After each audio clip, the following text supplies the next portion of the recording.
What up, what up, what up, sports fans all over the world? It's your boy, Mac the Giants fan, here with my guys, the horsemen, Zion Zenith, Adam Costas. This is the Premium Takes Podcast. Let's go!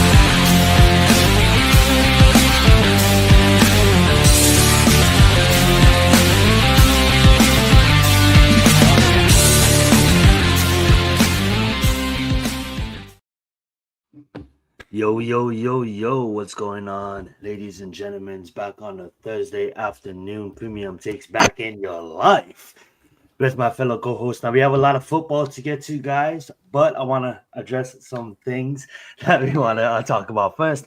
Shout out, not shout out, but I just wanted to give thoughts and prayers again to the families affected by the wildfires. We're not really a political, a real life podcast here, but I just want to say, first of all, shout out to them again, because I know that's been affecting the California area. And that being said, like I said, we're going to be mostly talking about football today, but 311 is this weekend, big UFC fight. I will be talking about that later on the Combat Club with Raphael. What's up, Cameron? Again, thank you so much for being here. But before we get into the major games, that is college football, and that was the wild card weekend, and preview the national championship game and also preview the divisional weekend, I do want to let the boys talk about the second week of Netflix, WWE on Netflix, War that is, and what they think. I honestly haven't watched too much, but what I'm hearing and what I'm seeing online is great reviews. So let's take the first 10 to 15 minutes on touching on WWE. How do you guys feel like it was the second week, and do you guys as WWE fans, do you guys think that this is probably the best that we've seen WWE in the latest years? You know what I'm saying? So I'll let you guys take it over. Whoever wants to begin, go right ahead. Take the floor. I think it was the best era. Thank you, Mac. I think it's the best era since the Attitude Era. I'm starting to see why, because somebody from the Attitude Era is now running the show. You're starting to see Triple H wanting to take it to a new level.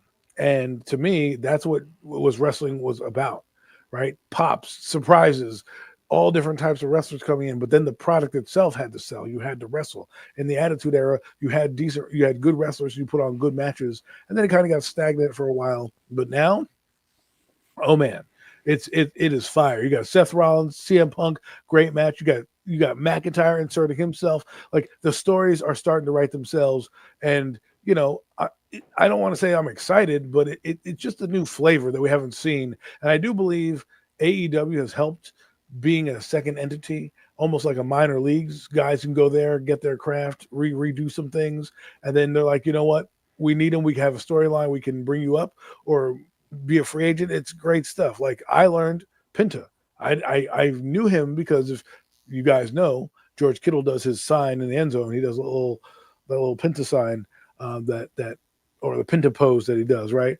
So my first exposure to him, WWE has been an institution. Sometimes you get wrestlers in there that just blow your mind. He was one that was like, wow. You've seen a lot of luchas come through, right? Rey Mysterio is one of the most famous. You have Sin Cara. You have a few others. There's Ultimo Dragon from WCW, if guys even remember back then. He was good at lucha. There's another one that's famous in WCW. I forgot who it is. But my point is, this guy looks like the total package. Like, he could be a champion. He could be a face that runs the place. He was mesmerizing. He did great moves, aerial stuff, and I just hope that we get to see more of this. The surprises, the storylines. John Cena's back. CM Punk's. I'm just excited. Mac, tell him how you feel. I mean, it was a great way to start the show off on Monday night on Netflix. Penta being the surprise debut, which wasn't really much of a surprise. A lot of people obviously already knew who was stepping into the arena. But it was definitely, like Adam said, man. He came in, put it all on display, man. His full repertoire, he just put it out there, and it's like obviously you don't right now. It's not something you're seeing regularly with most of the other WWE superstars, so he's bringing something fresh to the table, man. As you see, WWE very, very smart here. They didn't even waste time. They brought to right on to the big show, Monday Night Raw on Netflix, man. And it was a great way to debut in a match against Chad Gable, which is just a perfect opponent to have him come in and get over with the crowd and everything else with WWE fans. You put him in with one of the best ring technicians that you have in the company. And it was just a great match. It was a great match to start off Monday Night Raw. What's going on, Rafael? El Capitan. But yeah. I just think Penta will definitely bring something fresh to the table, man. And not to stop from Penta's debut, because I think that was fantastic, but the women's division's also getting a little more flavor. All right. With, Tiffany Stratton, I know she won the title on SmackDown or wherever it was that she was on. And they, somebody came out to follow up on Raw, Nia Jax to Rhea Ripley, but Tiffany Stratton getting an opportunity. I want to just give a shout out to Triple H, because he really is doing what you need to do. Is he listens to the people, the fans. He takes risks as a promoter right now, right? If it doesn't work, he scraps it, or he rewrites it, or he tries his best to fit it in. Like if you look at the Wyatt Six, I think it's tough to emulate that, because you lost the patriarch of that, group in Bray Wyatt, and they're trying to resurrect it, but he's not given up on it yet. And I appreciate that him doing that. The Penta thing, how he's signing free agents and he's letting this guy go on display, getting new blood in the women's division, women that actually wrestle too, that actually can do some acrobatic things. We were talking about Chelsea Green earlier, how she won her title, and Mac and I were speaking about the Money in the Bank match, where a person like Chelsea Green, who you never thought could really pop, learned wrestling. Like it all came together, and now she's a great heel with a title, and she's gotten better in her as her ring career has gone on. So hats off to that, and hats off to like Triple H to allow it. And my girl Rhea Ripley finally getting the title. Oh my God, she's a great title holder. Like I used to get sick of Charlotte Flair. I don't get sick of Rhea Ripley. She's a badass. She can take anybody on, and we'll see how the storylines line up for the Royal Rumbles. Well said, guys. Yeah, a lot of things to be excited about. Go right ahead, Mac. And I was just gonna say, also on the Netflix show this past Monday night, I don't want to leave anybody slighted, man. We just like couple weeks back, we crowned Chelsea Green as the inaugural Women's United States Champion on Netflix Monday night. Lyra Valkyria was crowned the inaugural first ever Women's Intercontinental Champion, as she was the winner of the tournament, defeating Dakota Kai in the finals on Monday night. And just hats off to her. She's had a great rise from NXT up to the main roster. Has been seamless. She was NXT Women's Champion down there, and now she's coming up to the main roster, and she's got gold around her waist on the main roster as well, man. So right now, holding it down for the Scottish females, while Becky Lynch is still right now out of action. So shout out to Lyra Valkyria. It's a great job, and I love what WWE did with both of these tournaments. Like I said, it's just easy. It would have been so easy to put one of those titles on, like for instance, Bayley, and one of those titles on, right, like a Naomi or something of that sort. But they're giving other women an opportunity to now be showcased as well with the mid-card titles now in place. I think that should do a lot for the women's division in WWE on the main roster. And if anybody's following NXT, the NXT women, they claim to have the best women's division in all pro wrestling. And honestly, I think they have a legitimate case for that. The NXT women's division is absolutely loaded. So now with these mid-card titles up here on the main roster, that can or maybe open up some more doors and some more avenues, and maybe get a few more spots up on the main roster for the female talent now to start being more showcased on a bigger stage, as Netflix and USA and such. So they're doing a great job. I just want to say the last thing, that to touch on Mac's point, the women era is beginning. All right, we've seen it with the men since the 80s and 90s and all that.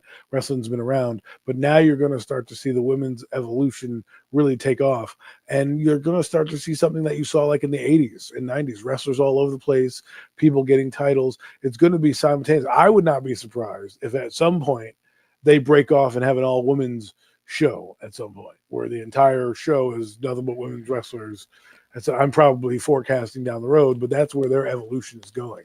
And, the many different faces and characters that we're starting to see that are going to become synonymous, right? When we think about women's wrestling, I think about, Tori Wilson and Stacy Keibler and Sable, you know what I mean? I mean, yes. Probably Miss Elizabeth and Michelle and, Sensational Sherry. Like those were the women that we had in our era.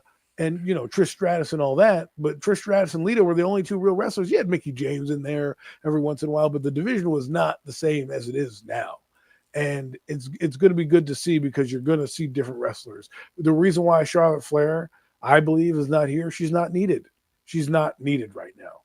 There are legitimate characters that can carry the business. Rhea Ripley right now is Charlotte Flair to me. She is the top of the food chain when it comes to women's wrestling. And I don't need to see Charlotte Flair anymore, per se, because I have that. That's why, like Naomi, as soon you're going to face her out. I want her to be in the title hunt because if you're a legend, I think you should be in it if you're there. But we've talked too much about this. I'm going to stop now, but that's all I just wanted to say. I got a feeling that we're going to see Charlotte Flair at the Royal Rumble. I'm just getting that vibe. I mean, you just keep seeing everything about how she's so close. She's been working out. She's right there. She's like whenever she should be returning shortly. I think the Royal Rumble may be that time where we actually see Charlotte Flair back maybe in Alexa the Bliss. ring. So just remember.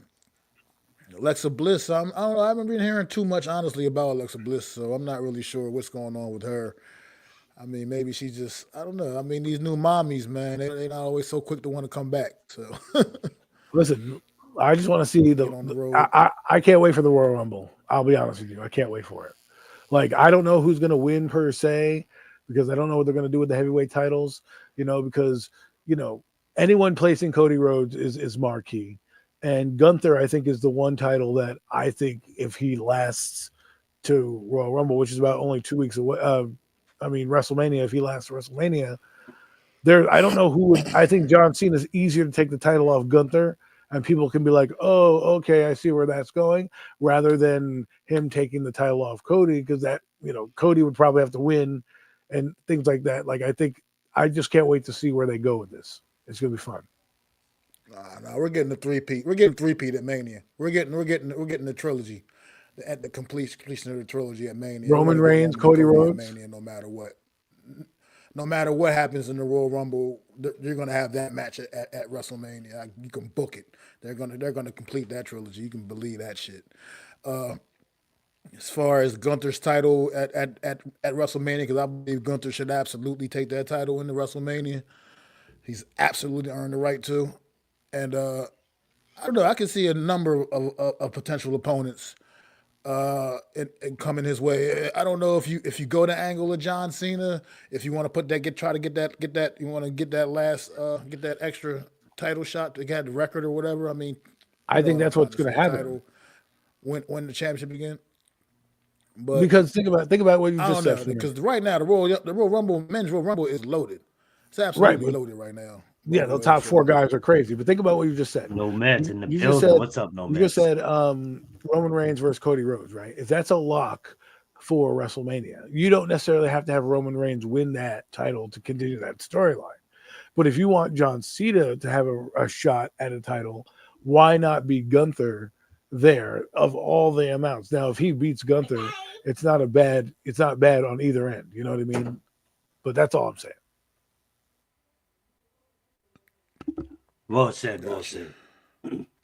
Beautiful talk. That gave it just exactly 15 minutes on WWE. If you guys want UFC talk, catch me and Raphael tonight on the Combat Club. We will be previewing the UFC pay-per-view this weekend. 2 big championship fights. Beautiful cord. But thank you to the boys for giving their insights on the WWE. As we move on in our show, Now, I know it's been about a week since this game happened, but what we're going to do is so fast on Premium Takes and other shows where we're so fast to talk about the next game that we kind of look over the game that just was. So let's talk about the game that set up Notre Dame to go to the national championship against Ohio State. So what we'll do is we'll talk about the Orange Bowl for a bit, get our thoughts on the Orange Bowl. We'll talk about the Cotton Bowl, and then we'll talk about the national championship. And then most of the show, guys, will be dedicated to football. And then we'll go into the wild card weekend recap and then touch on the divisional round. Notre Dame, I'd like to just say shout out to Marcus Freeman, getting his team ready to go out there and battle against a great coach like James Franklin. Marcus Freeman, I'm going to let Adam touch on him a little bit more because this is his team, but I would just say this from the outside looking in. If I was a Notre Dame fan, I'll be super happy on where this program was and what this program has become over the last couple of years. Now, Notre Dame is always going to play you physical, always going to be a respective organization or respected school. But what Kelly left Notre Dame and what Marcus Freeman was able to make with Notre Dame is absolutely beautiful, and I would love to see Adam's thoughts on that when he gives his points on the game. One thing that really we was all looking at in this game is a linebacker, obviously in Abdul Carter. A lot of people are saying Michael Parsons 2.0. When you guys watch this kid on the football field, he pops out of your TV. He was absolutely disrupting the game for a bit. I believe he had a sack with 7 quarterback pressures, and he was getting there. He was getting there. He had like a 22% pressure rate, I believe. Big on stopping the run as well. You could see early on that Penn State was being physical. It was a defensive game at first, defensive battle. I want to give a shot at what I've seen is I know I'm all over the place with my take here, guys, so just bear with me. A wide receiver that I felt, did a really good job is Jaden Greathouse, kind of swinging the momentum back into Notre Dame's way when they really needed it. But it was really a game about the trenches, both physical lines battling each other. Obviously, shout out to the backup quarterback and Steve. He came in at a crucial time. I believe his name is Steve, if I have that correct. Steve. He came in at a crucial time, and Riley Leonard was hurt for that time being. And I know I mentioned Carter, but he was playing injured the whole game. And I know Penn State had several injuries as well throughout the game, but that doesn't make any excuse on why they lost the game. Notre Dame just capitalized in big moments that they needed capitalizing on and closed it out when they needed to close it out. And that's really the story of the game. I want to leave some for the boys to touch on, but, beautiful to see Notre Dame, show up. Obviously, they got that one loss against Northwestern, barely by a field goal. But if you looked how they battled all year long, I mean, like, they out here, they basically shedded on teams that wasn't in their level, and finally when they reached a team that was in their level, they played a hard-fought competition against them, back-to-back against Georgia, and then to go Penn State. We'll talk about them against Ohio State after we preview the Cotton Bowl, that is. But go right ahead, Mac. I want actually Adam, being that is his team, and Mac will go first on the Ohio State one. Adam, what is your thoughts on Notre Dame and Penn State? I thought it was a good game, probably the best game we saw on the weekend for me, at least. At one point I thought they were going to lose, and remember Penn State got that turnover, and they had the momentum. And they go up 24, and you're like, oh, my God, if they stop them here on that drive that Penn State got the ball back on that deep pass, that's the drive. If Penn State stood up there, I thought it was over for Notre Dame. They hit that big bomb down the field. The DB missed the tackle. They tied the game up, and all of a sudden I'm like, well, this is a different ball game. And then I think Drew Aller. And he threw it into, like, triple coverage to Warren, right? Yeah. Yes. And the thing is, with Drew Aller, at the end of the game, he had a chance to come down and drive. Now, if I do believe if he came out and won this game and had a game-winning drive, he'd come out tomorrow. They'd be like, why would you need to do anything else? But Notre Dame defense affected him. He was off platform. He made some boneheaded plays. That last throw, I don't know what he's looking at. It was a great play by the DB, let's be honest, a bad route by the receiver, but that ball is not supposed to be placed there. And if he dirtied it, they get another shot. He didn't. He panicked and he threw it. And that's what happens when you play big time defenses like that, like Notre Dame has. They can force you into mistakes. And I think Penn State did a yeoman's job of, they had like 5 sacks on Riley Leonard. Like they had a lot of they were doing their job, keeping themselves in the game. They were just a couple plays here, a couple plays there, and it's a different ball game. So hats off to Penn State, hell of a job. As far as Marcus Freeman goes, it just goes to show you what you can do with the program when you have a believer and a leader of men.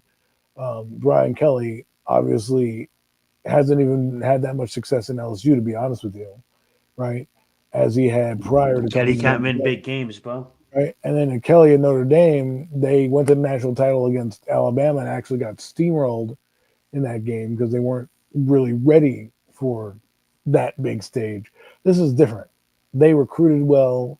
They play well. They brought in Riley Leonard, who fits the offense. They're a downhill type of offense where they want to pound you with the rock. They have their quarterback that occasionally runs and does that. If you watch Riley Leonard, he's not spectacular. He's an efficient player, right? He makes a short pass when he needs to. Occasionally throws a deep ball because he has enough arm strength to do it. But they're trying to keep everything kind of, let my offensive line bludgeon you, and then my defensive line bludgeon you, and basically just bully you off the field. But Penn State, kudos again to them. Andre Carter's a beast. Mac, take it away. I mean, you said it. I mean, it was like I said. I just enjoyed this game, man, for what it was, for the defensive struggle that it was a lot of the way. I mean, it was just, it was. I mean, good stuff. I mean, people had their eye on the quarterback out there from Penn State. A few people. Tough night at the office for the young man. A little bit tough night at the office for him. That's how it goes sometimes in these big time matchups. But this was a great defensive performance by both of these football teams through most of this football game, and Notre Dame was fortunate to come out on top in this one. But this was definitely a fun one, enjoyable to watch. That's really all I got. Well said, well said. As we move on to Friday's game, we add the Ohio State Buckeyes to take on the Texas Longhorns. And boy, Ohio State was about to run away with it and go up 14-0, but then obviously with mistakes, Longhorns calling them back. And then it was kind of like a stalemate for a while.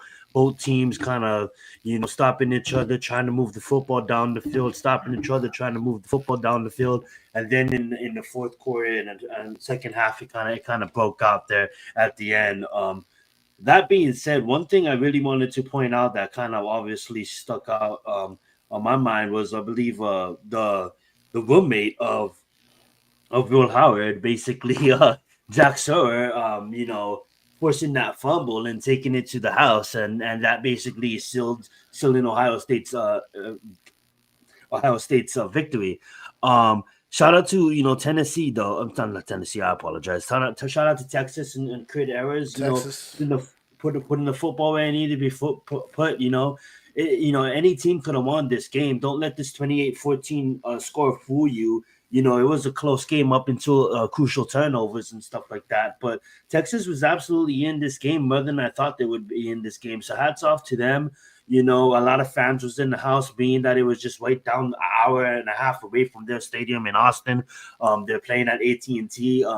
That being said, though, Ohio State, man, it shows them. Now, I don't want to even use this because it's so cliche, because Texas was playing at their level, but it just goes to show you it's kind of like experience matters. And like in the playoffs, when the Chiefs go into Chiefs mode, right? The experience matters because for them, they're not sweating the moment. It's all calm. They're playing relaxed. And that's what I kind of see with Ohio State, right? When they had to turn it on and when they had to take over the game and end the game, the experience of Ohio State being there year in and year out, they were the first team to win when the playoffs just got started back when it was only a third team playoffs. They was the first team to win that, and they might be the first team to win this 12-team playoff. Hats off to Ohio State, man, like looking like an outstanding team. And one kid that I didn't really mention that much because honestly, I wasn't really following Ohio State as much as I could this season, was Jeremiah Smith, man. Texas Longhorns did a great job on keeping that kid in lock. Obviously, Ibuka was my number one receiver before the season started, but seeing Smith, this kid, true freshman, red shirt, 19 years old, absolutely demolishing the season with over 1,200 yards and 14 touchdowns straight out of high school.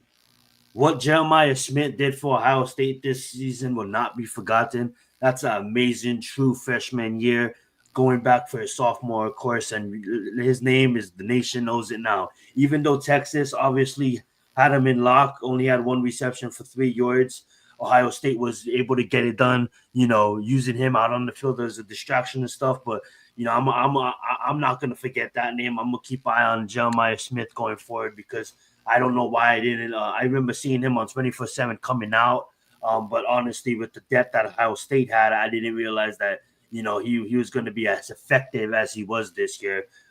So shout out to him. But absolutely, Tate did his thing as well. But I don't want to say too much. I'm gonna let Mac handle his shit and then pass it over to Adam. Let's get it. Go ahead, Mac.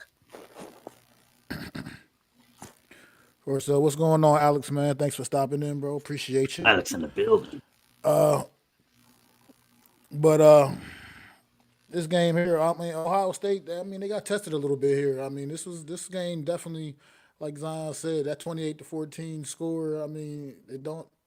Game didn't really feel that lopsided to me at all. Watching this game, Texas was definitely right in there with Ohio State through most of the way through in this game, and this is Ohio State, the way they've been coming in. I honestly thought this was going to be an absolute massacre. I thought they were going to come in and just waste Texas the way they did Oregon, to be quite frank. But Texas was up for the challenge. I know Texas's defense is a different, has a little step in class, especially that back end, that secondary. But this was definitely a close one here, not close one, but this was definitely a good competitive game, more competitive than the final score may indicate to you. And look forward to the title game on Monday night. Well said, well said. What do you make out of this one, Adam?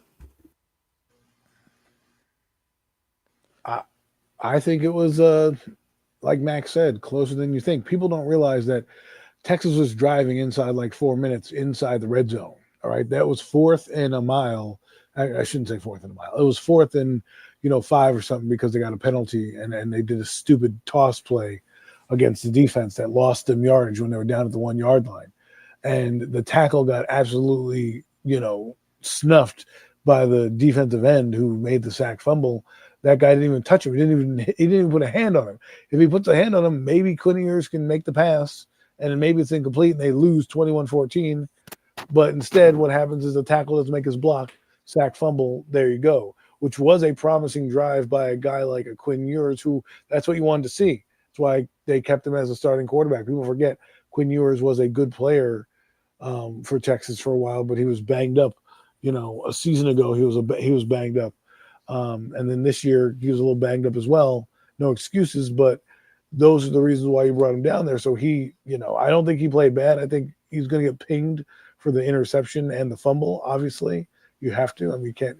They came in crucial times, but if you look at circumstance, he had them on the ropes. And they remember they got a pass interference in the end zone, so they literally were down there, and then they tried to run the ball, and they did a toss sweep, got cute, and then sack fumble, game over. As for Ohio State, I thought they would win this game. I didn't think it would be as close, but Will Howard had a couple crucial drives in there too. Again, his stock is rising as we speak. The more he wins, he did exactly what he needed to for that team. As you can see in his numbers, what he did, he was efficient with the ball. Obviously he threw an interception, but he orchestrated the game well enough to keep, Ohio State's offense on the field long enough to score points. Texas, on the other hand, had chances in this game. They got the ball. Their defense made some stops. They just had crucial drops and a few misses here and there. And this game is a different story. So, again, hats off to Texas, but Ohio State's on a mission. And I believe we all know that Quinn Ewers had announced that he is coming out as well for the draft. So that's another quarterback that his name is going to be in the mix as well. So the combine should be fun because now we have all these quarterbacks that's lasting longer in the playoffs, and obviously one going to the championship game, and then you got other quarterbacks declaring that they are going to come out. That being said, it is now Archie Manning's teams. Hopefully he can do the best that he can. And I love how the camp coming out of the camp is saying, hey, we're not gonna rush him. It's not gonna be it might not even be a one and done. With this, name, image, and likeness deals in college, we might not see him come out next year. We might see him come out later. So for Giants fans saying, oh, we can just go get Archie Mann next year, like let's just calm down there. He might not even come out. Let's not watch things. But shout out to Ewers and what he did. That is so Giants fans. That's so Giants fans. Oh, God. All right, guys. Arch Manning. Woo! This is going to be a fun one, man. I can't wait. Obviously, it goes down on Martin Luther King Day, January 20th in Atlanta. What a place, Atlanta. You know what I'm saying? They did that for Martin Luther King, probably, right? If I'm correct on that. I could be wrong. That being said, though, we got Ohio State Buckeyes versus Notre Dame Fighting Irish. It's really a tale of two tapes here. We got high-flying Buckeyes, basically the best offense in the nation. What people said that was going to come in, obviously not in every category. You can't go look it up. It won't say Buckeyes. But when you watch these guys play, I mean, like they moved up and down the football field. Texas was able to, kind of put them in check. What Mac was saying, kind of a stalemate at times. But going against a physical team, a team that just got over a hot flying, Indiana, when everybody was all on their tail, and then Notre Dame goes in and be like, hold up, not so fast, and then not only that, they do beat Georgia, and then Penn State. I do want to point out before we touch on this game that Fighting Irish is representing the independent conference. That means they keep 100% of the revenue. So usually when a team makes a championship game, I believe each team in the conference gets about 10 or 20%. But guess what? Even like say like the Big Ten, like SC, like if we're getting like 20% or 10% because Ohio State's in the Big Ten. Guess what? Fighting Irish, they're independent. Motherfuckers keep 100%. So shout out to Notre Dame doing it as an independent. And we all knew Notre Dame was going to make the tournament, but honestly, I never met a soul that said the Fighting Irish was going to make it. And that's not nothing against Fighting Irish. It just goes to show you how deep this playoffs was, and for them to survive it, and to meet, a lot of people's favorite to win it all coming into the season, Ohio State Buckeyes, is just credit to himself. In their program, and that's why would I pick against them? This is Giants in 07 going against big bad boys in Ohio State. I mean, like Ohio State, they've been there, they've been on top, they've been doing their thing for a while. Obviously, the Georgias came in, you had the Alabama dynasty, you had Michigan, obviously, but Ohio State has always been a respectable program, always been at the top, always been in conversation. Man, give me Notre Dame, bro. Let's get that physicality. I know Ohio State's going to get some long touchdowns here or there. Yeah, Denver did it against Buffalo Bills on Saturday. Did they win the game? No.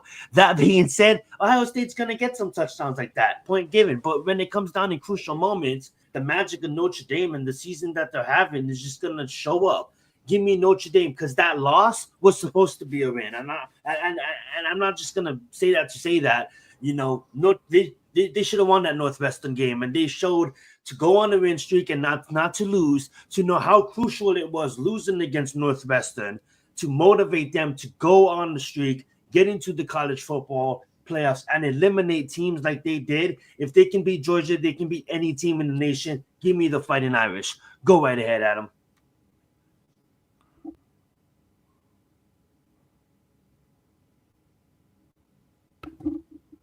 Go right ahead, Mac. I'm sorry. Go ahead, Adam. You was muted. I'm excited for this. Notre Dame, again, has been in the national championship a few years ago.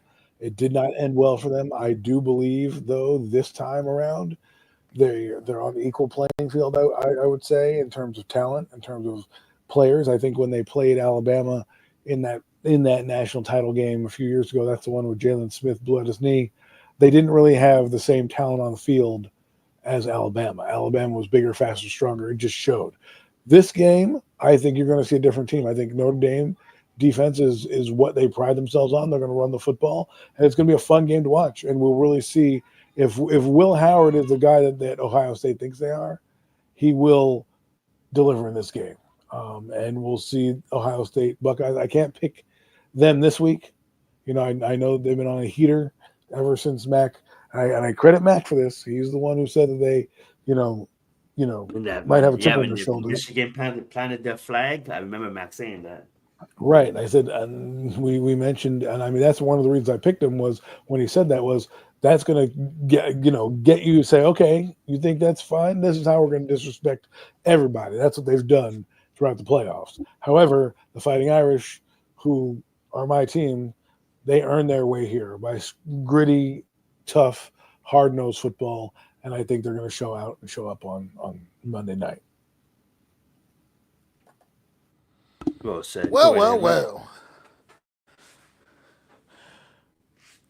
I mean, look, this game here, I'm salivating. This is going to be a great one. On Monday night, I'm off work on Monday. I get to just relax all day and get ready for this game to come on at whatever time it starts, like 8:30 or whatever time it is.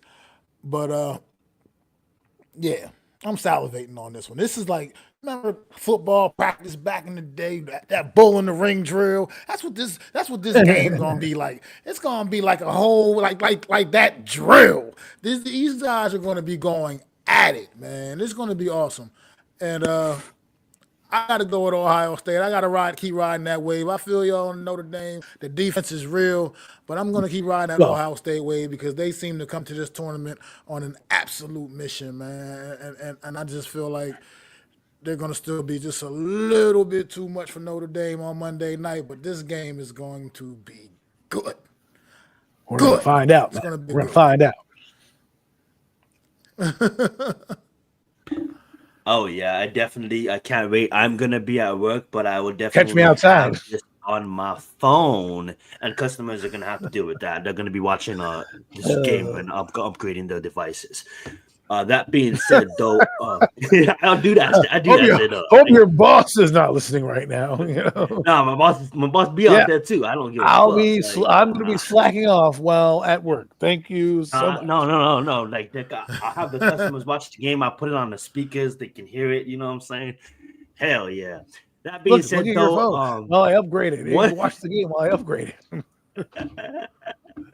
One game that I wish I was watching because I was actually super slammed, so I couldn't watch it. So I'm gonna let the boys kind of hold down the Saturday slate because I did watch the hell out of the Sunday slate.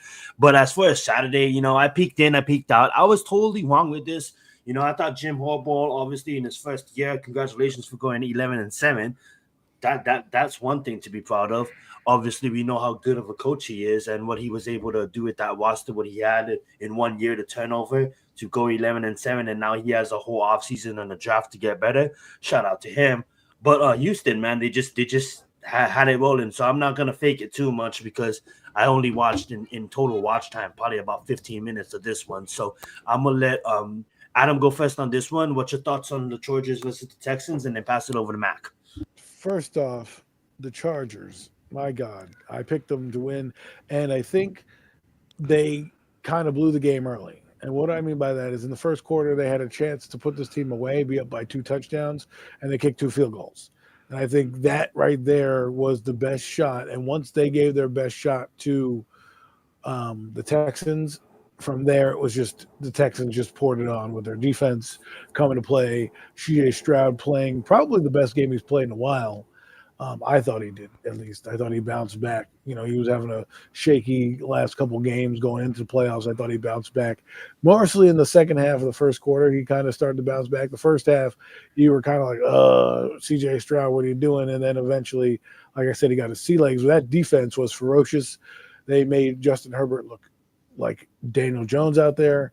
And, I believe in Justin Herbert. I think this is one of those things that, he's going to take his lumps, going forward. And the one thing I will say that kind of creeped into my mind was the history of the Chargers. They always seem to blow it in these spots. Like no matter who's under center, for as long as I've known the Chargers in the playoffs, they seem to have games like this where you're like, oh man, you feel so good about them.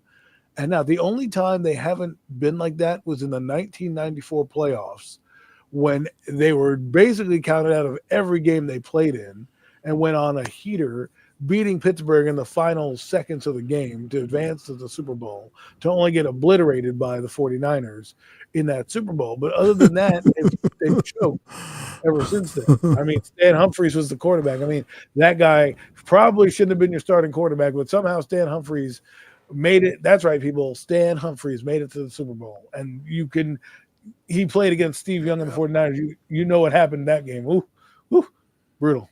But that's how I feel about the Chargers. Sorry that they lost. Sad that I picked you, but it's just been history seems to repeat itself with this franchise. Well said. Go ahead, Matt. Yeah, I mean, like you said, this game just got away from the Chargers a little too quickly. I mean, in the turnovers, you just can't turn the ball over at that kind of way, that cavalier, and think you're going to win a football game on the road, no less. I mean, Houston came ready to play.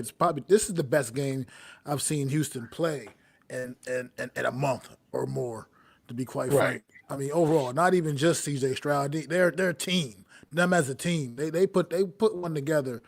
They came in ready to play Saturday afternoon against Justin Herbert and these Chargers, and they just took it to them. I mean, the thing is, this season the Chargers have mostly hung their hat on that run game, but this game got away so quickly that they had to abandon the run game for the most part, and it was just totally ineffective. They have no receivers. Justin Herbert sitting back there like a sitting duck. Like a sitting duck. I mean, he's getting it to Lad McConkey, but somebody else got to step up, man. Somebody else got to step up. Quentin Johnson, hello. You can't just be Did you catch something? My God. You know that kid in Little Giants who they would throw the ball to, right? And they would bounce off his hands and they'd use tar. Like, that's who he is. Literally. I don't know what you need to do, but put super glue on his hands or something, because that's what he does. He literally is that kid from Little Giants who can't catch anything. You know, it's crazy too in that, and then it's like Quentin Johnson coming out of TCU. Like, a lot of people were saying like, oh, he's not going to be able to do that in the league, and then a lot of people were saying like, oh, he's the best one coming out outside of a handful of other people. And then just look at the difference. And then Lad McCourtney, when he was coming out, not that much people was talking about him, and people knew who he was, but not that much people was talking about him. It was all about Malik Neighbors. It was about Brian Thomas Jr. and stuff like that, right? And Harrison, and now look at Brian Thomas Jr. and Malik Neighbors over 1,000. And guess who else is up there at them? Guess who's else right there? Lad McCourtney. So shout out to Lad, bro. Absolutely a stud. I didn't watch this game, but he got 200 yards receiving in this game. Right, they had, but that's what they had nobody. Yards receiving. Had nobody. Quentin. I don't even know the other three receivers who are out there for the Chargers. What did Palmer do? I mean, like Palmer did every time, but it was like every time Justin Herbert would drop back to pass, he would throw it to Quentin Johnson on like a big third down. The guy would hit his hands and bounce to the turf.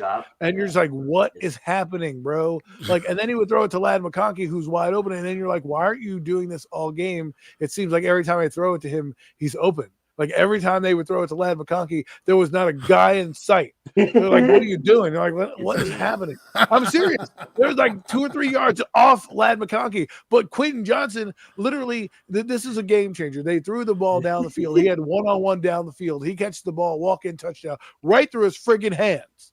End up settling for a field goal on that drive. But it's like those little things they weren't ready for.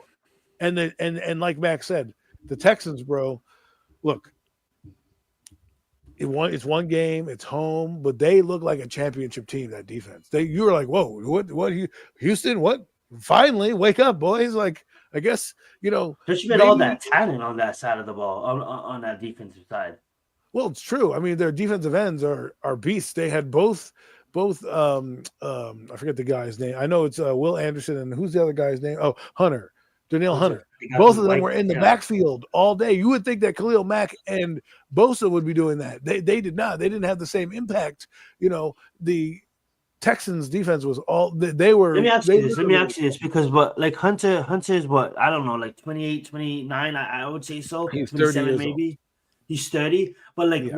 Bosa's still young. Because I was gonna say, is it the age? Because obviously Mac is up there, but I mean, guys, you know what I'm saying? Pass rushers stay. Bruce Smith was damn near 40 when he left. Some of these guys are specimens and can play a long time. Julius Peppers is one of them. Reggie White played a very long time. So house. A lot of these players, especially edge players, can play for a long time. But they have to be physical freaks, and it has to be a desire, and they just have to be at the top of their game. Well said, guys. Here's another game that I wish I watched more of, but I couldn't because the store was still slammed on Saturday. But it's all good. We had the Steelers. Like I said, guys, we all know when it comes to the tournament, anything can happen. Records don't mean shit. You know what I'm saying? But in the sake of Houston, the boys just got done talking about it. They looked bad. They looked bad the last weeks of the season, the last month of the season. They look like shit. And they come in and they beat the Chargers that was just on a hot streak. So anything can happen. But we got the Steelers that literally was one of the best defenses coming into the tournament, and then to absolutely get demolished by the Ravens. But I didn't watch the game, so I can't really, that doesn't really paint the picture. I'm just gonna let the guys talk about it. But go right ahead. I believe Adam went first or Mac went first, but yeah, whoever wants to go. I forgot, I lost track. But what happened in this one? How did this one end up? I'll give the floor to Mac. Go right ahead, Mac. Well, this one was just absolutely. This wasn't even this. Now this the opposite of what we said in the Texas and Ohio State game. This game wasn't really this close. Baltimore just came out and dominated in this one. To be honest, to me, it was never in doubt. To me, I felt like right from the beginning, man. Baltimore just punched them right in the mouth. Pittsburgh's been. They kind of limped their way into the postseason. I mean, they got off to a pretty solid start to their year, and it went pretty well through the midway point of the season. But then they kind of started hitting that. They hit a rough patch, and it showed here in this game. This performance once again. I mean, Russell Wilson just kind of all over the place. I just don't know what to say about this Pittsburgh team. And Derrick Henry, I mean, just ran the ball right down their throat. I mean, to me, it was a thrashing, and I don't think, like I said, I don't think the game was as close as this final score indicates that it was. I think it was much more lopsided than that, in my opinion. But that's what I got. Well, I watched the game too, and I kind of feel the same way. These aren't your old Pittsburgh Steelers that we're known and love. They've had many decades of success. You think about Bill Cowher, Chuck Noll, that all those guys. Mike Tomlin won a Super Bowl, but it's like they've done this the past couple of years where even with Kenny Pickett, they get to the first round, they bust, right? So where do you go from here? And it's unfortunate because they don't really have diversity in their offense. They have George Pickens and a bunch of other guys, and their offense doesn't really hit the middle of the field. So if Russell Wilson doesn't throw a deep bomb, he's kind of bottled up. And it was a tale of two halves. Baltimore got out to a 21-0 lead at halftime. The Pittsburgh Steelers try to crawl and scratch back in it. Then when you think that they're close, right? Guess what? Derrick Henry breaks off a big run and breaks their backs while doing it, right? So that's exactly how it went down. They were up 21-0 on cruise control. I think Tucker missed a field goal as well, if I'm not mistaken. But they were on cruise control. Then they came out in the second half, and Pittsburgh did what they did. They made their adjustments, and they made a game of it in the second half. But like Max said, it wasn't really in doubt. But then the final nail in the coffin was a big run at the end by Derrick Henry, which is what you brought him here for, to be a closer, and that's exactly what he did. And I feel bad for Pittsburgh because I think the Ravens are a team of destiny this year. Call me crazy. I think they've played the best in the final stretch after their bye week. I know they played the Giants and a few other lowly teams, but sometimes you need those slump busters to get you going. Sometimes you need to get right games. against the Giants in Cleveland to be like, okay, we really should be dominant, and they're now playing. Their defense was flying around everywhere. Marlon Humphreys, Patrick Queen. It's not Patrick. Roquan Smith, all over the place. They were just and they had no answer. They had no answer for it. So I think the Ravens are going to be a tough out for anybody. And Pittsburgh, they got a lot of things they got to clean up next year. Well said, gang. And yeah, absolutely. I can't wait to preview that Ravens versus that Buffalo game in Buffalo. Is going to be amazing on that Sunday. Fight for MVP, even though, honestly, Josh Allen, you're an alien. You had an amazing season. But if I was voting, I would put my vote in for Lamar Jackson. The turnover differential is absolutely amazing to see this year. And that's a long way from where he was a couple years ago. That being said, though, we'll talk about the Ravens and Buffalo when we get to that, because Buffalo absolutely shedded on the Denver Broncos. I will say this, though, that first drive from Broncos, that Troy Franklin touchdown from Bo Nix, shout out to the Broncos. I thought it was going to be, obviously I didn't know it's going to I didn't know that was going to be the last time Denver was going to score. I thought they was going to get a couple more touchdowns, or maybe at least a couple of field goals. But no, that was the magic. But nothing to really down your head on. Buffalo was coming into this game as one of the better teams in the AFC, and Sean Payton, this is his first year with a first time rookie. You know what I'm saying? So that being said, like, nothing to really hang your head on. So they're going to improve. They're going to get better. But goddamn, did they get demolished? That's really all I have to say about this one. I'll let you go, Adam. I was with a friend watching this game. Thought he and I were like, oh man, look at Bo Nix go, and then it kind of fell off from there. But to be honest, the Denver receivers didn't help Bo Nix at all. Yes, they did not help. Like, I'm not trying to give excuses for anybody, but they dropped balls all over the field. It's almost like the Chargers. It's Sutton and then who else? Right. They don't even have a tight end.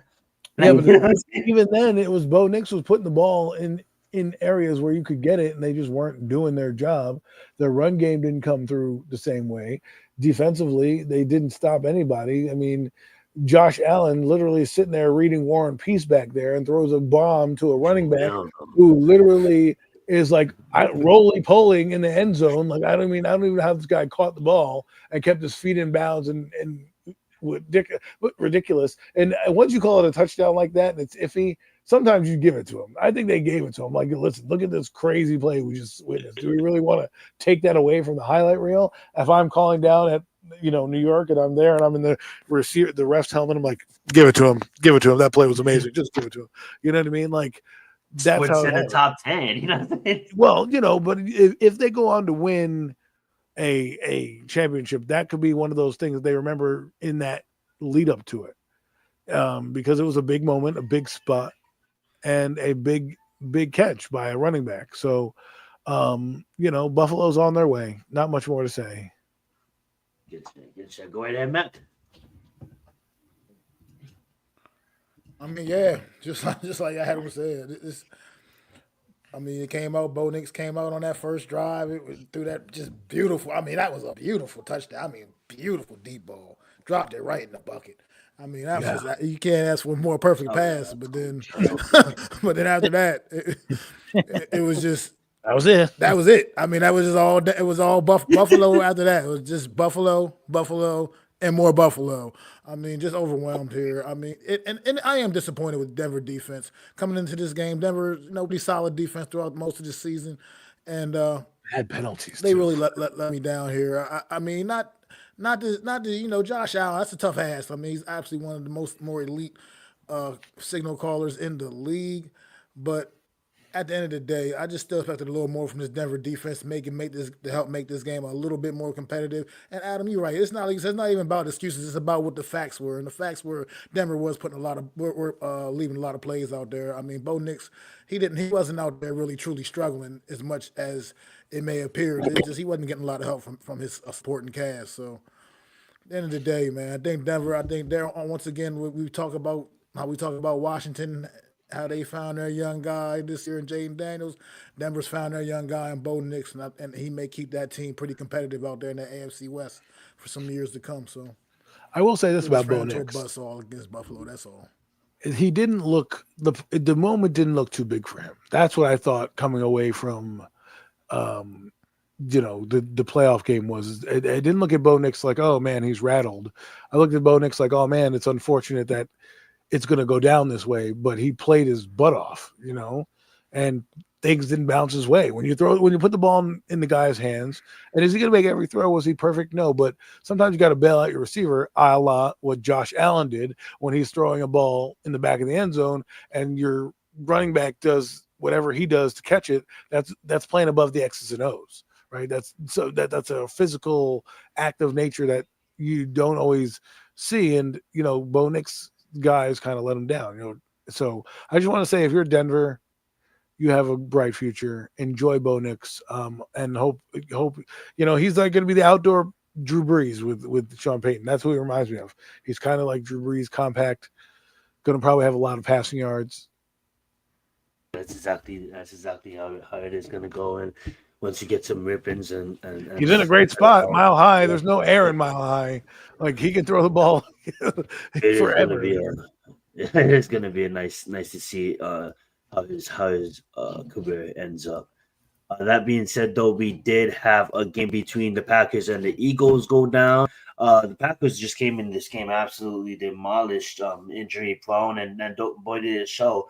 Multitude of wide receivers went down. I will say this though, as much as the Eagles won this game, the Packers, held them on for a while. The Eagles kind of looked off. They didn't really look as good as I thought they was gonna look. Obviously, Barkley's gonna do his thing, but I don't know, man. I just feel like, I know this. I'm talking about this game, but I kind of just feel like, I don't know.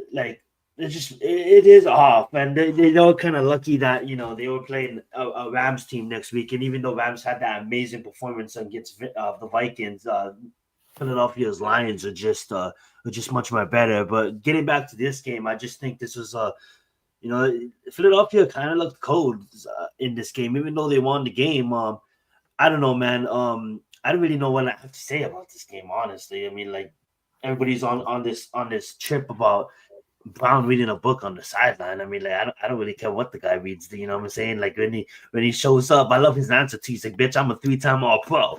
I don't know what he says. You know what I'm saying? Well, I'm gonna let the boys talk about this one because Green Bay kind of looked off. Obviously injured, but Eagles looked off as well. And maybe it's because of the injuries and Jalen Hurts, but they got the job done when they needed to. But what's your guys' thoughts on this game? Go right ahead, Mac. Well, like you said, Green Bay walked into this one as the walking wounded, and it definitely showed. Jordan Love definitely didn't play one of his better games. Turnovers, just inexplicable turnovers, things you just can't have happen in the postseason against a good team in their building. And the Eagles, it was about the Eagles defense in this one. The offense put up, the 22 points. That was enough to get it done here, and that's just what it needed to do. This offense, can turn it on when needed. They didn't necessarily need to in this game. Let the defense do the heavy lifting, and they did their part and put enough points on the board to just secure the victory. So it wasn't necessarily the prettiest, but clearly the Eagles proved once again that they were the dominant team here, the better team, even with their all-pro wide receiver on the sideline reading whatever book it was that he was reading. I mean, just the weird things you see on NFL sidelines. But well, that's crazy though. That's so good. Like I said, they came in. The stud can just be reading on the sidelines. Imagine, I want to be in a place where Malik Neighbors can just be reading on the sidelines and we're absolutely shitting on a team. You know what I'm saying? That's a good place to be. Listen, I don't think you should be reading on the sidelines when you're A.J. Brown because he's already caused issues before. And to me, Nick Sirianni's not me. I would walk over to that young man in the locker room and tell him, you ever read a book on my sideline, don't expect to play in the game because I don't want anything distracting me from what I need to get. And that's a Lombardi. Okay.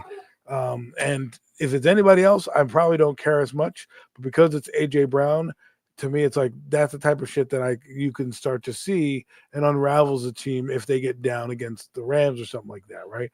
It's not going to be funny when they're losing big time, right? Your shenanigans only are funny because you're winning and everyone's kumbaya. But then when that act runs thin, we've seen it with many people. I mean, look what happened with Odell Beckham Jr. here. He would do every dance under the sun and propose to nets and shit and dance and dance, and people were like, but then you get tired of it when you're not winning, because what is it doing besides being a distraction? So I just think I'm maybe a little old school on it. Like, yo, so you think he wasn't really reading? Like, it was just kind of like faking, you know what I'm saying? Like, bought it as a pop rather than bought it as motivation. He was reading the book, bro. He had his head down in there reading that book. Like, that's crazy. I mean, if it was the preseason, I thought it'd be funny. You're in the middle of a playoff game on your march to getting a Lombardi. You don't need this headline. Think about this. If the Packers somehow won this game, right? That headline would be all over the place. Philly would have been eating him up. Oh, he's reading on the sideline. Nick Sirianni's going to be fired. He doesn't have his guys locked in. Blah, blah, blah, blah, blah. But it's all fucking kumbaya and rainbows right now because what? They won the game. A steady Green Bay team coming in. So, let's see what okay, let's say they advance. Hypothetically they advance against the Rams, right?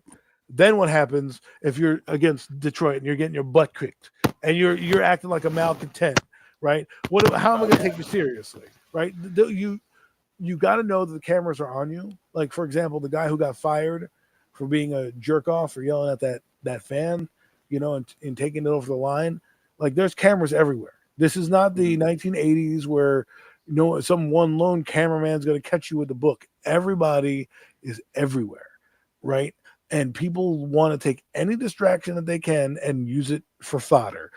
AJ Brown's already has history behind him. Well, oh, look, he's going to break up the team and all this other crap that goes on with him. Why bring any more, publicity or attention to yourself other than that you want attention? Yeah, that's an excellent point. That is a great point. I thought it was absolutely hilarious, but I do love your points, and I don't think he will be doing much reading against the Rams. Speaking of the Rams, I thought that was really crazy turn of events there. Obviously I knew the Rams was going to play the Vikings tough, but I didn't know that the Rams line was just going to take over like that, and at the end of the game, that Sam Darnold was going to look like a deer in headlights, and that's exactly what happened. I mean, like, 9 sacks. I mean, like, Donald had no time. And one thing about Donald is, the announcer said it too. Like, he's all like, Donald never likes to throw the ball away. And I'm like, no, he has to throw the ball away sometimes. And then it showed. I'm like, no, this guy would never throw the ball away. He'll just take the sack. And then I don't want to avail Donald too much because he did take his team to 14-4.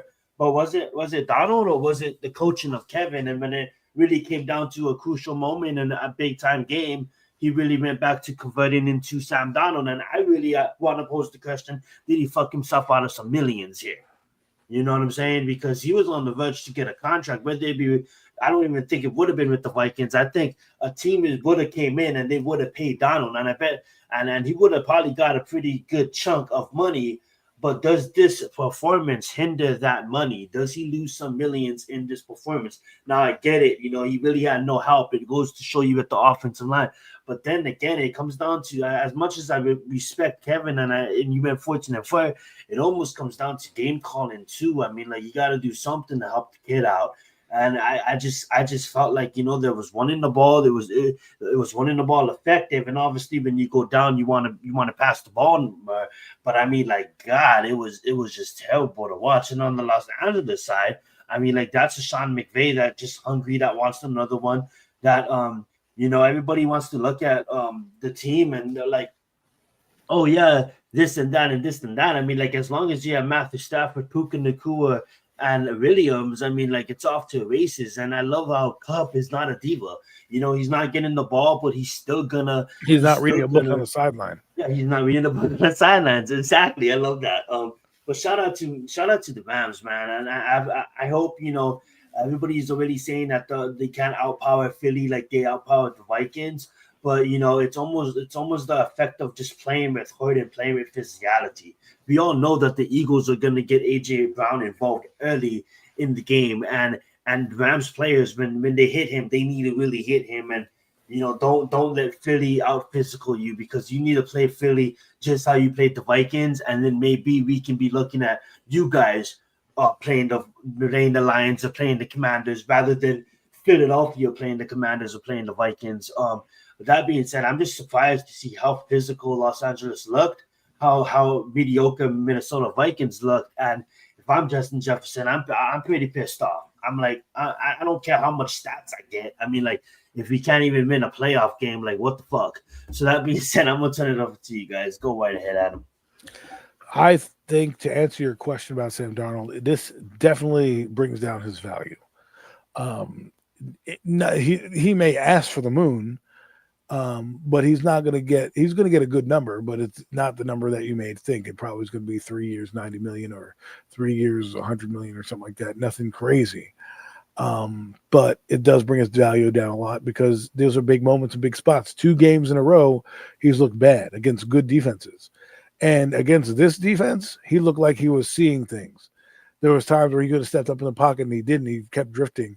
He looked jittery and he didn't look decisive enough because he didn't trust what he was seeing. The Rams defense came with a sack fumble, returned it for a touchdown that also changed the game. He had some big turnovers in this game, Darnold. If I'm the Vikings, I'm like, see ya, don't let the door hit you on the way out.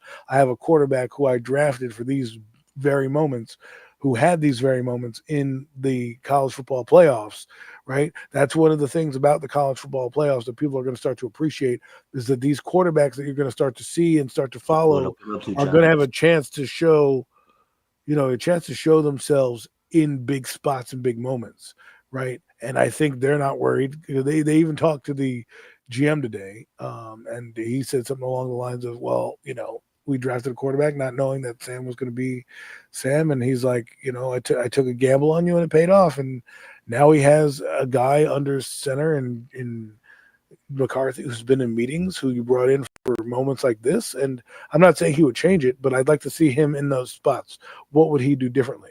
Because, it wasn't like the Rams weren't beatable. The Vikings defense did the best they could holding this team together, right? And trying to keep them afloat. And they couldn't punch it in the goal line. They had turnovers on offense, so the Vikings didn't help themselves, but the Rams did a great job. They came out with intensity. And let's be honest, playoff experience matters. We don't talk about it much, but this Rams team is very, very grizzled. They've been to the playoffs. They won a Super Bowl with Cooper Kupp, and they went to playoff games with Puka Nacua and Matthew Stafford. Obviously, he's been there before. So the moment wasn't too big for them, even though they have a ton going on in their city. And anyone could have said, you know what, LA, you're spent. We understand what's going on. Losing this game is, okay. They didn't. They came out even more hungry and even more determined. And that defense looks pretty good. Sam Darnold's under siege all evening. So, hats off to LA. Well said. And before you go, Mac, I would want to say this too. Like, for Kevin, being an elite coach, like this, yeah, you lost this playoff game, but I think it actually adds to your resume. The fact that you was known as an offensive guru, as a quarterback guru, and now you had a quarterback named Sam Darnold, and you went 14-4 with him. So when you talk about quarterback gurus, I mean, like, that just adds to your resume. And now you have a young one in JJ McCartney that you can groom into however you want him to run your offense. And then you have a backup with Daniel Jones that is mobile as well. So absolutely stud move on Kevin. Wherever Sam Darnold works out, I don't honestly don't think he's going to have that good of a season, because I think a lot of it was Kevin. I'm going to come on. I'm going to say that now. That being said, go right ahead, Mac. Well, damn right, a lot of it was Kevin O'Connell. A lot of it was Justin Jefferson. A lot of it was Jordan Addison, T.J. Hawkinson. That's nice. I'm sorry about that, but yeah, like, so look, here's what Sam Darnold.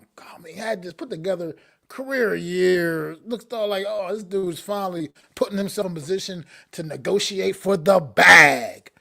And then you get this moment where you can really kick that door in and say, yeah, pay me, bitches, against Detroit Lions week 18 in the season finale, or opportunity to get the number 1 seed in the NFC. And you get the Sam Darnold you've gotten for his entire career prior to this season. And then you get a chance at redemption the following week going out to L.A., Monday Night Football in the wild card round. And you get more of that Sam Darnold that you've seen his entire career. So it's like, yeah, he had a great year. And Adam, like you said, he'll still get a little something. Somebody will throw a little bit of money at him. But he pretty much definitely devalued himself big time with these last 2 games against opportunity to make a statement, and he just absolutely did not do that. And this Rams team, as far as I'm concerned, they're kind of finicky, man. You just don't know totally what to expect, but you know one thing for certain: you got a team that can do some damage to you offensively. I mean, they got weapons all over the place, to be quite frank. I mean, we all talk about Puka Nacua and Cooper Kupp and such, Kyron Williams, but they got a couple other guys, a couple other young receivers as well that definitely contribute to what they do out there. And Matthew Stafford's a veteran, future Hall of Famer, Super Bowl champion. You already know what you got with Matthew Stafford. You always got a shot to win. So this team's they're gonna be tough. They're gonna be a little interesting to see, man. Interesting to watch. And the defense stepped up and just absolutely obliterated the Vikings offense on Monday night. So just like I said, if they can come out with that kind of energy, they can beat anybody. I just want to wrap with this before we move on. A few things that I thought are part of this thing. One, Sean McVay is Kevin O'Connell's a Sean McVay disciple. So Sean McVay had insight on how to defend this team, right? So I think that helped with that experience, right? The second thing is that, the Minnesota Vikings, again, we talked about teams' history, right? And teams not doing well in the playoffs. The Minnesota Vikings have that history. They choke in big moments in the playoffs. It has happened their entire history. This team went to 4. They lost 4. I think they've been. I don't know if they were the Super Bowl 4 times or 4 championship games or something like that, and they lost in a row in their history. They've done this before. So if you bet against them, that's one thing. And the last thing is the Lions effect. We mentioned it before. I picked the Rams last week because the Minnesota was coming off a game against the Lions. Well, it showed again this time that this team looked battered, it looked beat, it looked tired, and then they got hit in the mouth and couldn't respond after that. So the curse is real. It's happened all season. So, and that's all I just wanted to add. That's a good point, man, because the Lions, they play you so physical. They give all the points you just made there, right? Because the used to be Sean McVay's offensive coordinator. Another thing I wanted to point out, too, is, shout out to the Arizona Cardinals, man. Rolling out the red carpet, man, for the division opponents. I mean, we all watching the game. We all see what they did. Chartered planes, getting buses for the fans, and really even some pets of some dogs and cats that was affected by the fires. I mean, I couldn't even imagine Philadelphia's logo on MetLife's field. Fuck that. But at the end of the day, in times of need, we come together as a nation, and I love seeing that. I love seeing that from the Arizona Cardinals. That's word, you know what I'm saying? So shout out. That's a great owner, putting his stadium up like that and to make the Rams feel at home. So that was what's up. That being said, guys, for the final part of the show, we are going to be previewing the games. So starting with the Saturday slate, we do have the Houston Texans versus the Kansas City Chiefs. Did we mention Washington? Tampa Bay. He just gonna. Yeah. My bad, Washington. My bad. I forgot about that. Was an epic one too. That was the night slate. Oh yeah, let's get that. I skipped straight to the Monday game. My bad, guys. I was so excited to talk about the Rams. Thank you for that because that was a pretty important one too. Yeah, we have that Sunday nights. How did I forget about blue this balls. one? How did I forget about this one? That being said, yeah, we got Washington Commanders, Tampa Bay Buccaneers, and I'm just gonna remember what I remember from this one. A lot of good stuff happened in this one with Jaden Daniels absolutely moving the ball down the field with his legs. And I will say this: it's not on you, Baker. I know he did show that he did make that mistake in the fourth quarter, but at the end of the day, it was just not meant to be. The Commanders just showed that it could have been a coin flip. Any team could have won this game. The momentum was swinging back and forth. What I did take out of this game, and as I was watching this game, obviously what I did, my thoughts on it, and what I did take out of it is, Jaden Daniels. What this guy brings to your team, right? We all talk about Lamar Jackson and what Josh Allen can do at times with their ability with their legs. And we all knew it in college, and we was talking about it early in last season in the summertime. We was talking about it. Obviously, we all knew he was going to get picked high. We knew he was going to have to trade the house to get him. But what this kind of quarterback does is able to take off. He may not have the best accuracy. He may not have the best, this and that, but what he's able to do with his legs is natural. He's athletic, and that cannot be taught. That's special. Lamar Jackson has that. Josh Allen has that at times. Patrick Mahomes has that at times, right? That's special. I will say this. I know we're focused on this game, and I'm gonna let the boys talk about it more. But I will say this: when I look at these quarterbacks coming out in this draft as Giants fans that's watching this program. One quarterback that can be our Jaden McDaniels if we can't go and get the guys that everybody wants at the top in the Sanders and in the Cam Ward is the Jalen Monroe. You heard that name pop up a lot on that show, and I want to say, Jalen Monroe with the Brian Daboll's type of offense, being that we will probably like I was talking on the phone with Adam not too long ago, and if he does get his rookie quarterback, we'll probably sadly might have to keep him for another year after this year. But he can effectively move the football with his legs, and when you get a quarterback like that, you're fighting for an extra down. It really, really matters in crucial moments, and it mattered a lot throughout the season, and it mattered in this game.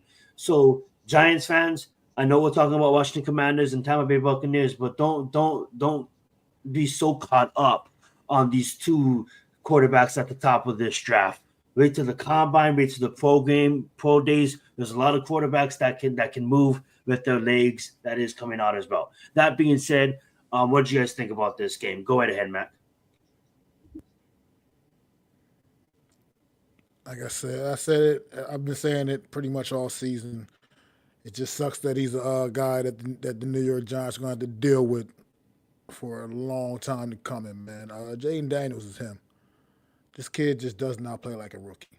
He just does not look like a rookie. He does not perform like a rookie. He leads like a seasoned veteran. He is the undeniable leader of that team. The undeniable leader. Like that's it. They follow him.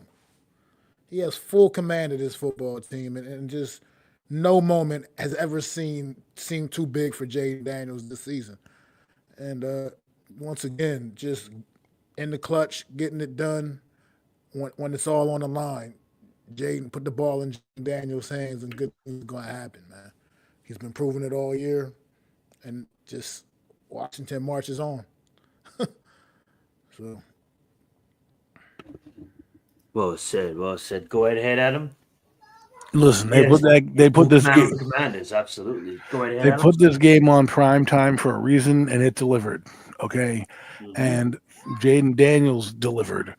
He got a shot in the final minutes. I missed the final minutes because I dozed off like an old man. And I only to wake up to watch them doink it in to go to the divisional round. So I didn't see the actual play, but you can tell I watched most of the game, and the moment is not too big for him. I said it about Bo Nix. I'll say it about Jaden Daniels. These guys come in, they have this surrealness about them where they're calm while the chaos is happening. And those are where the great ones separate themselves. And that's why a lot of the quarterbacks you see in the playoffs CJ Strouds and all those young guys. They have that sometimes where it could be a crappy season or a crappy day at the office, and then boom, all of a sudden it just goes quiet, and you're watching the magic happen. So that's what's happening with Jaden Daniels right now, and it goes to show what a quarterback can do for your franchise, what a belief can do. I tell this to Mac every week that this team is on. I said we laughed at them week 1, and we're like, 37 points, even though we got our butts kicked 28-3. We're like, we're not going to lose to that team, right? Who just lost to Tampa Bay. After that Giant game, it's been nothing but up for them and nothing but down for us. Okay.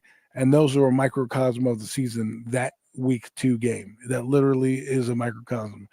If the Giants win, who knows? Maybe they win a few more games and the season's a little different. But it didn't happen that way. It happened where Jaden Daniels came in and he kind of just took the NFL by storm. Now let's hope that he can keep it up.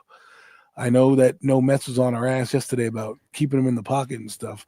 I'm like, look, tell the kid, don't go out there and get blasted. Learn to slide. You know what I mean? Like, be smart about it. These quarterbacks, I watched Quinn Ewers in the playoff game try to run a linebacker over. I'm like, what's your problem, man? I know you were trying to be tough, but like, they're the reason you're a quarterback. So like, we need you. So he'll be smarter as he goes. He's already hurt his ribs once. You don't think he's going to, take care of his body more. But if I'm a team, I don't want to play the Commanders. I'm just letting you know that right now. Yeah, that slate against the Lions is going to be amazing because it's going to be a physical battle between two teams. You know what I'm saying? Like, the Lions is battle tested, and the Commanders is coming off a big win against Tampa, so that's going to be fun at 8:00 on Saturday. But it starts with the Texans versus the Kansas City Chiefs, guys.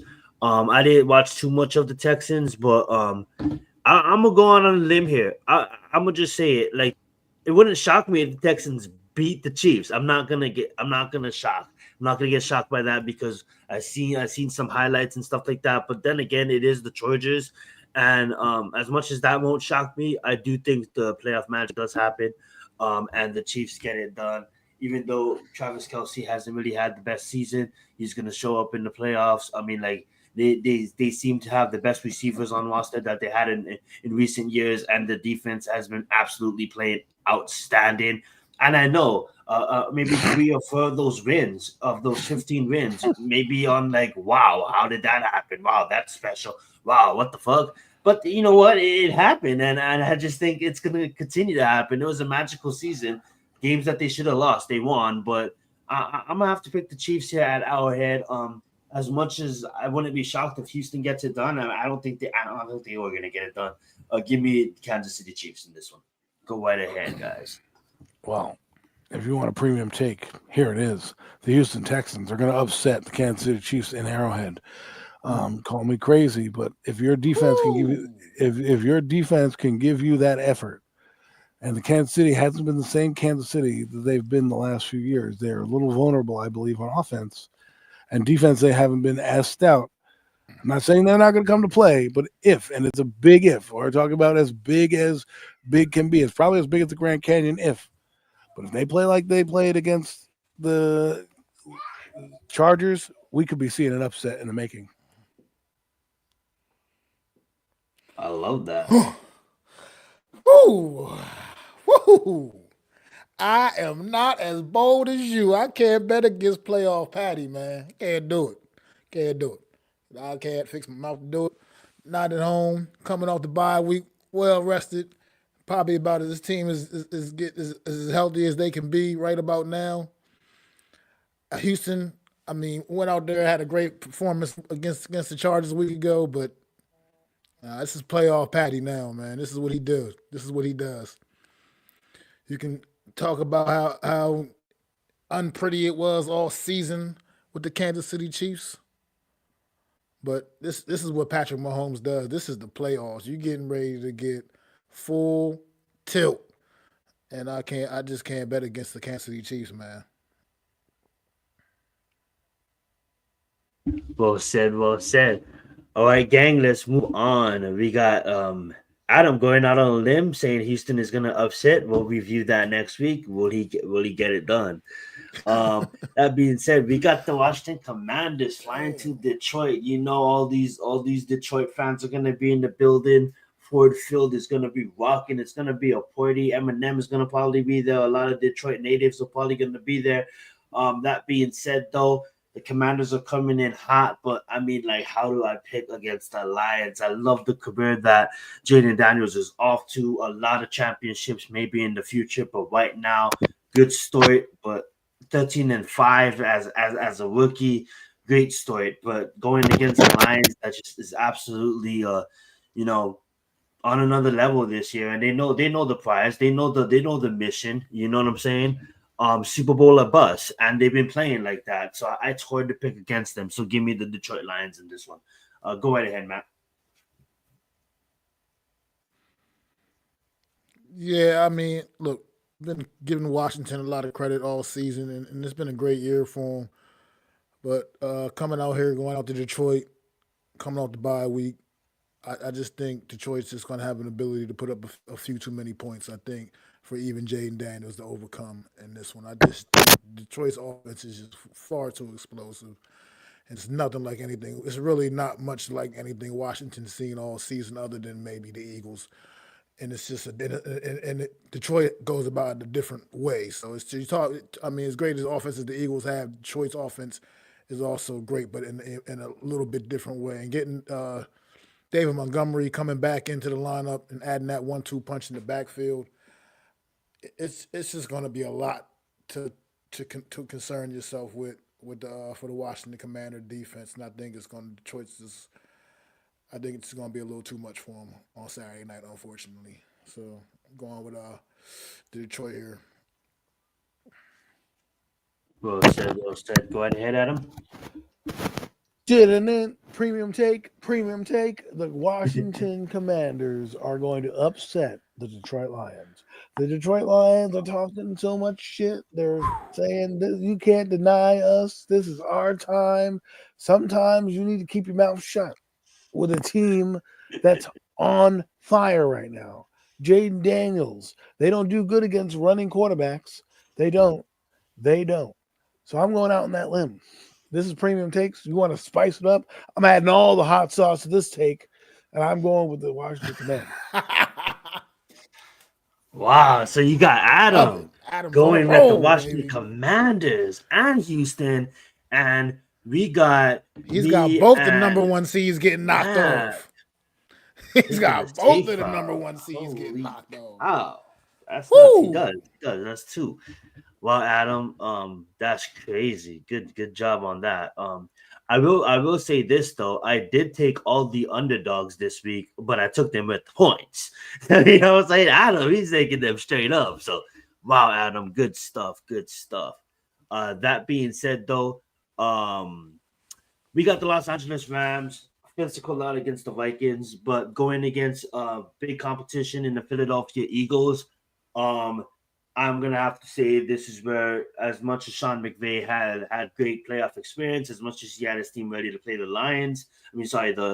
Vikings, I do believe that the Philadelphia Eagles Lions are just going to show this game. I think they're going to be able to match whatever the Rams put up, and in the crucial moments, the defense of the Philadelphia Eagles is going to show up.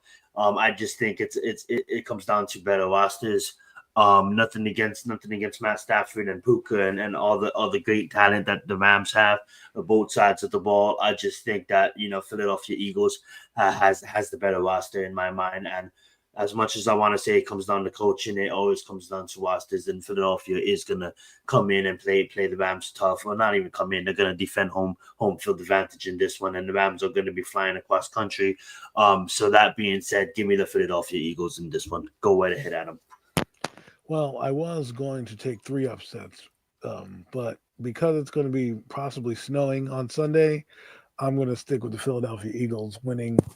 Rams coming across country, in the cold weather. They're not in a dome. They're going to be outside. This could come back and bite me in the ass because the Rams can score, but I think the Eagles This is what you brought Barkley in here for. This is what you're doing, and maybe AJ Brown, maybe you'll get the ball, so maybe you won't have time to read your book on the sideline because you'll actually be in there. But I think the Eagles have a good chance, and this is a game they need to win.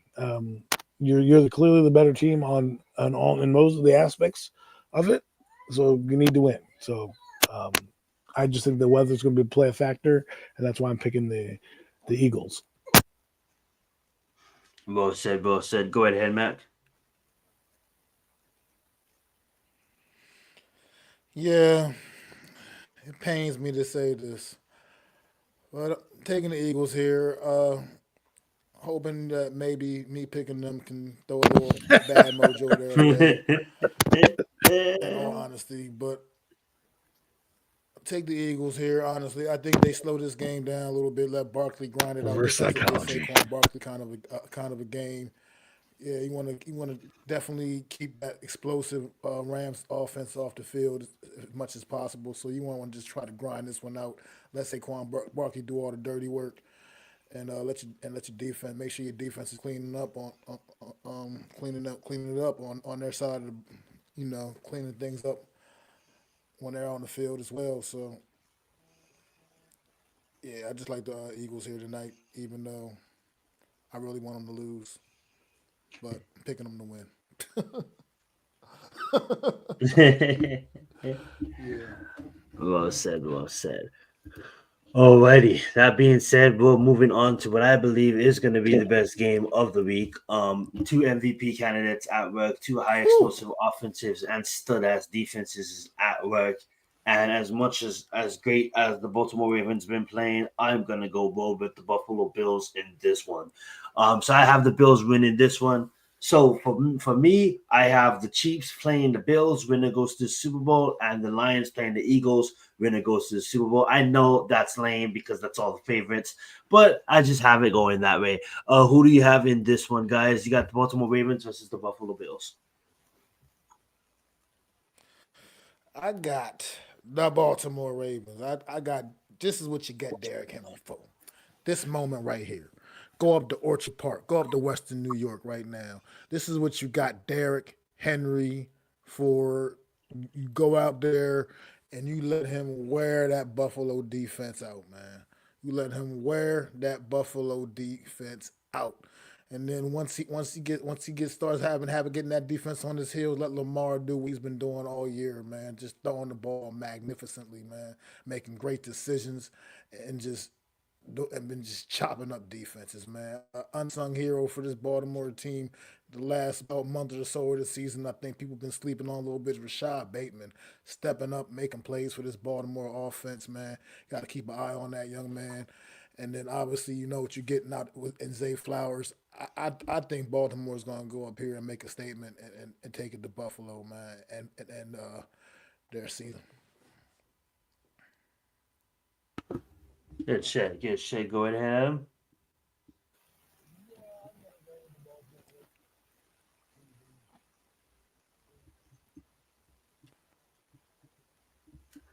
Adam, if you're here. I mean, I haven't heard that he's not playing.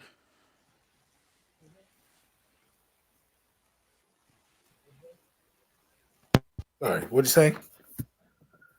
Oh no. Your take on Baltimore Ravens versus Buffalo Bills. Oh yeah, I guess my audio was not cutting in. My mic's been down, but I'm taking the Baltimore Ravens. 28-year-old Lamar Jackson. Someone told me Trent Dilfer won the Super Bowl for the Ravens when he was 28. Joe Flacco, he was 28, and now Lamar Jackson is 28, and they've been playing the best football of the last few weeks. I think on the AFC side. As much as I love what the Bills have done, as much as I would love to see Josh Allen, according to you guys, Josh Allen and Mahomes, but it's going to be Josh Allen. It's going to be Lamar Jackson versus C.J. Stroud in my version of the story, and that's how it's going to go. Okay, Lamar Jackson's going to just be a little too much. I think this is the game you get Derrick Henry for. You get him for the snow, the cold. They can turn around and play. They have a decent secondary where they can match up. The thing that I was talking to somebody about yesterday on the phone was the Bills don't really have anybody on as a receiver that is like deadly. They have a bunch of guys that can play, but they don't really have a, quote unquote number one receiver. So for me, I think that's going to help them. That's going to be able to play into Baltimore's favor because they don't have to worry about matching up against somebody like they did against in week one, who they played against Pittsburgh, like a George Pickens type. They don't have to worry about that. And I think that'll help them out. So I'm going with the Ravens. Well said, well said. A comment I wanted to point out there from No Mets that I didn't know. He said a Sean McVay team has never allowed 100 rush yards in a postseason game. That is crazy. I don't think I have to go look at their history. Have they played Saquon Barkley? I was just about to say. I was going to say, Sean McVay team ain't never played Saquon Barkley. Yeah, and that behind line. The Philadelphia Eagle offensive line. I believe I have to check in on that. I believe he's questionable at the moment. He will suit up though. Gotta go check. Yeah, I think that's probably more precautionary. I haven't heard anything about him actually not playing in the game. Who? They're probably just taking it easy, being precautionary. It was Zay Flowers. Oh yeah, well they didn't need him, so they're gonna win with Nico Collins. You'll see. I'm telling you right now. Well said. Well said. That being said, guys, that is going to do the show right on time, around that 1:30, 1:35 mark for you guys. I appreciate all of you guys for joining the show, leaving the comments, hanging out with us on a Thursday. Appreciate it, that being said, absolutely, I am going to turn the hosting duties back over to my man, Matt the Giants fan, for he can get us out of here. But everybody be safe. Enjoy watching the football. Catch me later on tonight for the Combat Club at Raphael, where we preview the UFC fights going on this weekend. A fun day, and in that on Saturday we got that. We got the NFL. Sunday we got the NFL, and then we got the college football playoffs on Monday. And I do want to say, if you guys are in NASCAR, I do dabble in that from time to time after this NFL season. And basketball is back, and March Madness, and all of that fun stuff. So that being said, just because football season is ending, it doesn't mean that premium takes. Remember, guys, we are a year-round show, fam. So make sure you guys hit that like button, share it on your Twitters, share it on your social medias.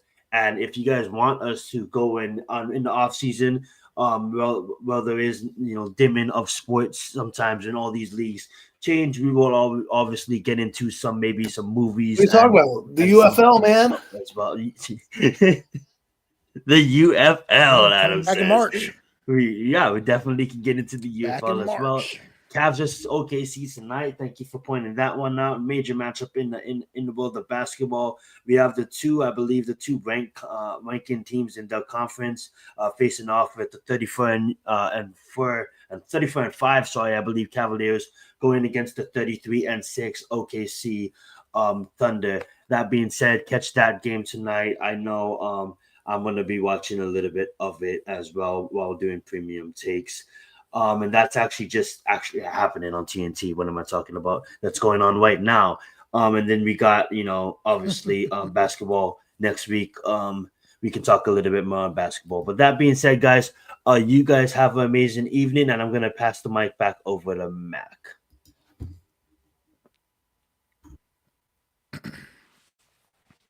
Appreciate you guys tuning in once again to another edition of the Premium Takes podcast. I am Mac the Giants fan. This is my guys, Adam Costas, Zion Zenith. We are the Horsemen. Throw those fours up for our guy, NYG, Jeffy T, man. Always here with us. And we'll see y'all next Thursday. Pass!